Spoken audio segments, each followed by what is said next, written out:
All right, so we're going to go over the NBA trade deadline grades from The Athletic here and just kind of talk about my opinions and my own personal grading here. But starting off with the LA Clippers trade for Bogdan Bogdanovic, they got Bogdan and 3 second round picks for Terrence Mann and Bones Highland. I really like this trade for the Clippers. Certainly makes them better right now. They are a dark horse contender here in the West. I don't really see them making a title contending run here, but this certainly helps them for that possibility. They didn't really give up anything worth of value. Terrence Mann and Bones Highland are barely rotational players on their team, and Bogdan is certainly better than any of those guys. For the Hawks, I like it too because, again, like Bones and or Mann and Highland could be potential role players for the Hawks, like especially for the future. While Bogdan is getting up there in age, and the Hawks are certainly nowhere near, contending. So I would probably give it like a B plus for the Clippers and like a B minus maybe for the Hawks. So they get a B plus for the Clippers and a C plus for the Hawks. So yeah, pretty close with what I'm saying there. Next up is the Cavs trade for DeAndre Hunter. Traded Karis LeVert, Georges Niang, 3 second round picks and 2 pick swaps. I love this trade for the Cavs. DeAndre Hunter has been really good. He's like the leading candidate for 6 men of the year, averaging like 19 off the bench. He's an amazing player. Karis LeVert's been really good for Cleveland this year. Like he's only averaged like 10 points a game, but he's been really solid. Georges Niang's a good shooter off the bench, but DeAndre Hunter can provide what those guys do offensively, and he's a much better defender. Certainly raises the ceiling here for Cleveland, which already is a championship contending team. They're the best team in the Eastern Conference, record-wise at least. And this trade makes them even that much better. So I'd probably give it an A for the Cavs. For the Hawks, I'm not really sure why they're trading away DeAndre Hunter right now. I thought they would try to keep him, Trae Young, and Nneka Okongwu, and try to, maybe potentially build something going in the next season. But again, the Hawks have kind of been pretty mid the last couple of years anyway, so maybe this is a direction that isn't necessarily going to be great for their short term, but could help them in the future, I guess. But I don't really like this for the Hawks. I'd probably give it an A for the Cavs and a C for the Hawks. They got an A plus for the Cavs and then a C for the Hawks. So yeah, pretty much again, kind of what what I'm saying there. Next up is the Lakers trade for Mark Williams. So again, traded Dalton Knecht, Cam Reddish, 2030 first-round pick swap and the 2031 first-round pick for Mark Williams. So those picks for the Lakers, right? Assuming they have Luka Doncic, right, which is, certainly possible. Luka would be like 30 years old at that time. Still very much in his prime, right? So those picks probably aren't going to be worth much. Dalton Knecht's a solid piece, but Mark Williams is currently better. He's actually younger than Dalton Knecht, and he certainly, I feel like, obviously fits this roster better. This definitely, in my opinion, makes the Lakers a legit title contender this season. Kind of fills in the hole at center spot. And it's honestly a better investment for their future as well. Mark Williams is probably the perfect player to put out there, the perfect big man at least, to put out there with Luka Doncic. I'd give this an A for the Lakers. For the Hornets, I'm not mad. I'll give it a B for the Hornets probably. I don't know why you're trading Mark Williams, but I think Dalton Knecht could easily be a 20-point-per-game scorer in Charlotte in the future. So I don't hate this trade, although I'm still kind of confused with why they're making it. I would give an A for the Lakers and B for the Hornets. They could have an A minus for the Lakers and an A for the Hornets. So they like this for the Hornets a little more than I do. Maybe they just value those picks in there as well. Or maybe they had to, I don't know the contract situations for a lot of these teams. Maybe Mark Williams had to get paid soon, so they like offloading him for something like Dalton Knecht, who they don't have to pay right now. But yeah, not too far off there. For Brandon Ingram going to Toronto, the Pelicans get Bruce Brown, Kelly Olynyk, and a first and second round pick. So Brandon Ingram's a free agent going into this offseason. Pelicans probably weren't going to be able to re-sign him. He's probably going to go somewhere else. I mean, they could have re-signed him if they wanted to, but I think it would make more sense to try to trade him for something. I think Bruce Brown's a free agent. Kelly Olynyk might be a free agent this year as well. So nothing else. This could just be getting a first-round pick out of Brandon Ingram, which is honestly a pretty solid deal. I'd give this like a B minus here, probably B minus here for the Pelicans. And for the Raptors, again, I think Bruce Brown and Olynyk are free agents after this season. I could be mistaken, but they giving up a first round pick essentially for Brandon Ingram, right? I think that's going to help this team, in the future. Not necessarily this season. This season's kind of shot, but I do like the direction of this team going into next year. I feel like they could easily be a top, 6 team in the Eastern Conference if everything goes right for them. So I'd probably give this a B plus for the Raptors and a B minus for the Pelicans, and they give it a B plus for the Raptors and a B for the Pelicans. So yeah, not really too far off from what I'm saying. Next up, Jimmy Butler trade. So there's kind of a lot of moving pieces here, so I'm going to do my best to explain this easily. But the Heat traded away Andrew Wiggins, Kyle Anderson, Josh Richardson, and I believe that's it, right? Wiggins, Anderson, and Josh Richardson for Jimmy Butler. I'm sorry. Frick. I messed that up a lot. I'm going to re-say what I just said because that made no sense. The Heat traded away Jimmy Butler and Josh Richardson for Andrew Wiggins, PJ Tucker, Kyle Anderson, and a first-round pick. I don't know what I was saying, but not a bad deal for the Heat in my opinion. Wiggins is solid, right? They're not going to be a contender this year, in my opinion. They're probably not going to be a contender next year.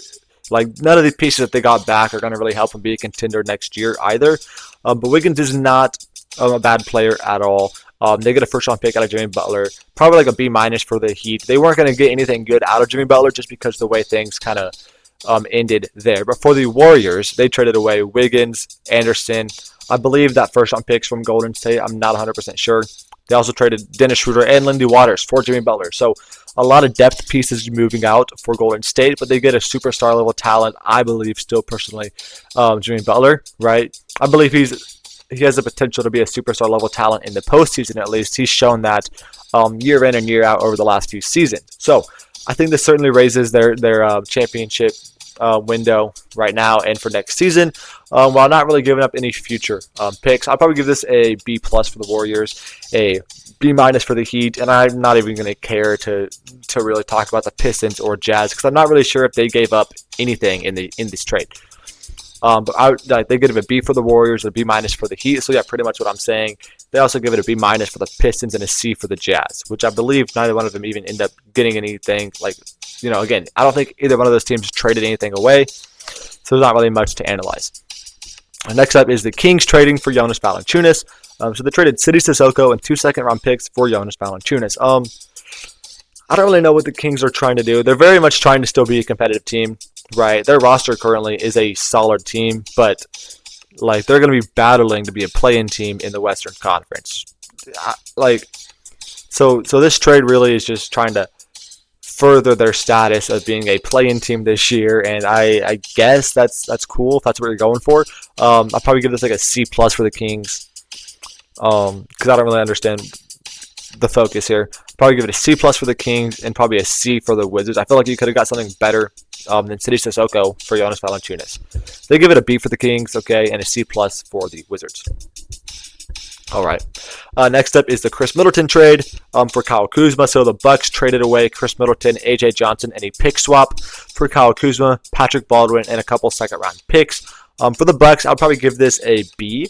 I think Chris Middleton's probably a better player than Kyle Kuzma right now, but it is pretty close. I mean, Kuzma certainly, I feel like, has the potential to kind of bounce back a little bit. He's had a very very poor season compared to where he was last year. So we can kind of get back in the rhythm he was last year, and hopefully he can be a solid piece for them going forward as well. Because Chris Middleton was always going to be regressing the next couple of years. Kyle Kuzma still has the potential to go up a little bit, or at least flatline, which is still better than what Chris Middleton's going to do. So it makes sense for the future a little bit. But again, getting rid of AJ Johnson in that pick swap, I don't understand too much. I'll probably give this a B minus for the Bucks and a B minus for the Wizards as well. They got an AJ Johnson and a first out of Kyle Kuzma, so not bad. And Chris Middleton's a guy that they're probably going to end up trading again next season anyways. So they gave it a B for the Bucks and a C plus for the Wizards. Not too far. I had B minus for both of them. So next up is the Quentin Grimes for Caleb Martin swap. So not really much to talk about here. The Sixers do get. I think Quentin Grimes is probably a better player than Caleb Martin, personally. So I'll probably give this a B for the Sixers. For the Mavericks, they're doing this for defensive purposes, and I feel like they also need they need forward depth rather than guard depth because they just traded away a few guys in that Luka Doncic trade. They traded away Kleba and Markieff Morris, so they need another forward. So I'll probably give this a B for both teams. It kind of just makes sense fit-wise for them. They give it an A for the Sixers and a B plus for the Mavs. So they're a little higher on it for both teams than I was. But next up is going to be the De'Aaron Fox trade. So it's a 3-team trade here. The Spurs traded away Sidy Cissoko. I believe all those picks were from the Spurs. So Sidy Cissoko, 3 firsts, 3 seconds, and Zach Collins and Trey Jones for De'Aaron Fox and Jordan McLaughlin. So they gave up quite a bit, but De'Aaron Fox is a superstar level talent. Perfect pairing with Wemby.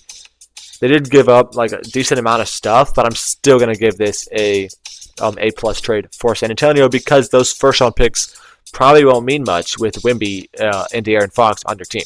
For the Kings, trading away obviously De'Aaron Fox as well as Kevin Huerter and Zach Collins. For Zach LaVine, Sidy Cissoko, and all those picks. So those picks probably aren't going to do a whole lot for Sacramento, right? Zach LaVine is a piece that, obviously is still an all-star level talent or all-star caliber talent today.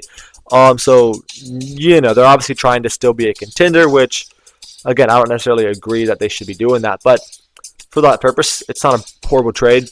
I'd probably only give it a C for the Kings. I feel like you could have got something better than this package for De'Aaron Fox. And the Bulls trading away Zach LaVine for Kevin Huerter, Zach Collins, and Trey Jones, and a first-round pick.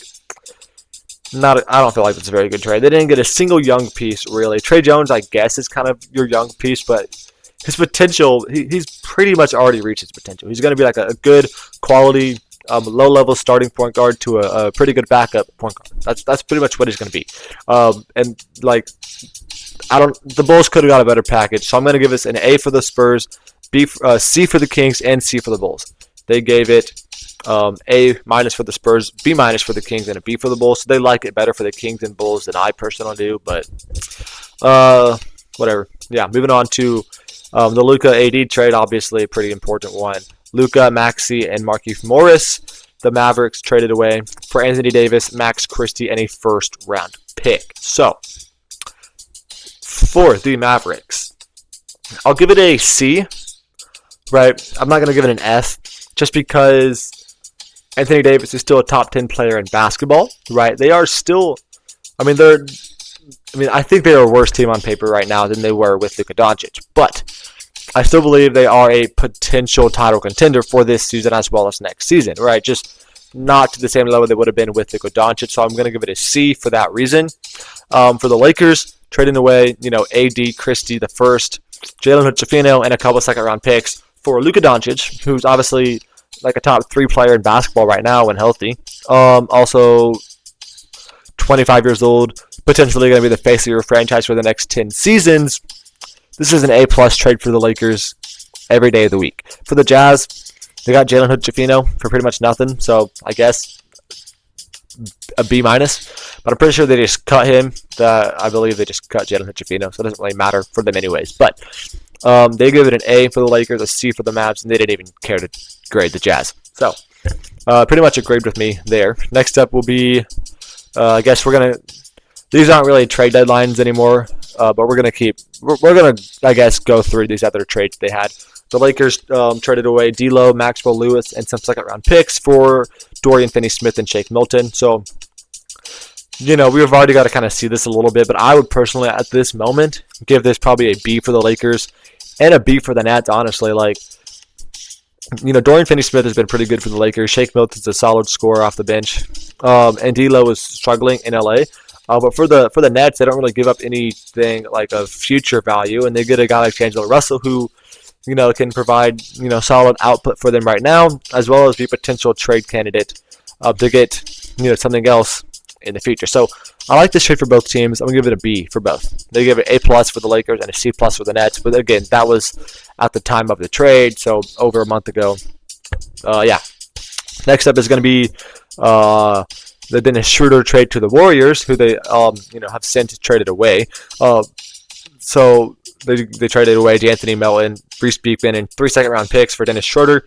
At the current moment, I'm going to give that a C for the Warriors. They basically just lost a few second-round picks, but they used Dennis Schroeder to help them get Jimmy Butler. So, but they could have just used the exact same package like D'Anthony Melton and some second round picks to get Jimmy Butler as well. So I'm just giving it a C for the Warriors and probably a C for the Nets too.